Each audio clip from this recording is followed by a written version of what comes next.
Cando aquel vello Mustang pegou un chimpo nunha das fochas da Quinta Avenida para vías de Harlem e se fixo do todo incontrolable para o mozo que o conducía a velocidade propia dun film de acción, houbo un lóstrego de clarividencia en min que matou todos os ruídos. Calou o conxunto das voces que enchían a beirarrúa, retardou ata a parálise o momento do mundo e, ao cabo, veume dicir que non zafaría. Chantei a mirada no coche e agardei. Brincaba como unha pelota por unha fervenza abaixo. Viña cara a min. Non lembro se pensei entón que podería morrer, pero non o creo.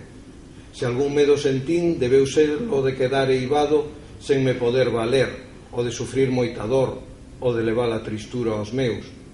Mais coñecía ben que non me chegara a hora de partir. Os que seguiron foron uns días terribles mentres me recuperaba no St. Vincent. E non tanto polo meu padecer físico, que ao comezo foi moito, como polo afogo que me producía o hospital, síntese de todas as miserias, fechado nos seus propios cheiros, alleo a calquera luz esperanzadora da natureza. Con todo, aquel suceso puxo fin á miña estadía en Nova York e marcou o momento do retorno á terra. Máis de 60 anos ás costas e a longa etapa de hospitalización que me supuxo o accidente foron razóns dabondo para que me dedicase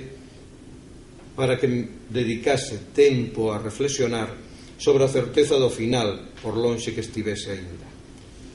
Non sei que idade tería cando a miña avoa me contou un episodio da morte do seu home que contribuíu a que endexamais chegara a me preocupar o remate da estancia no mundo dos vivos. Teño na memoria, iso sí, gravado cun magnífico realismo o momento en que aconteceu no devalo dun día de abril en que o sol abrira pola tarde.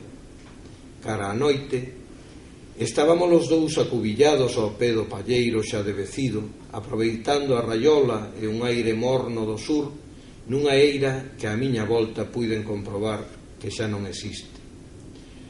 Moitas cousas mudaron, pero coido que seguen a estar as fundamentais, as que definen as raíces de cantos nos criamos aquí. Por exemplo, no que se refire á vida e á morte, a maioría dos animais e plantas con os ciclos vitais máis curtos que os nosos nacen e fenecen a carón dos nenos, ensiñándoles a asumilo como algo tan natural, tan próximo, que malamente pode dar medo. O avó veu un día a cabo miña e díxome: María Vicenta, eu logo ia morrer, hoxe pousouseme un carrizo na cabeza. E así mismo foi. A avoa falaba cunha serenidade reconfortante, a mesma coa que con máis de 90 anos seguía a vivir sen lle dar demasiada importancia ao momento en que chegaría a súa hora. Eu percorro agora carreiros e camiños da miña aldea en paseos que me devolven as cores, olores e sensacións placenteiros que adormeceran co paso do tempo. Sento ás veces para recuperar folgos e observo os paxaros que pouco despois se achegan para sorprenderse da miña presencia. Gozo coas súas sorprendentes brinquetas. Nunca faltan os pardais e os paporrubios, e moito máis raros, éncheme de ledicia a aparición dos carrizos bulindo por calquera silveiral.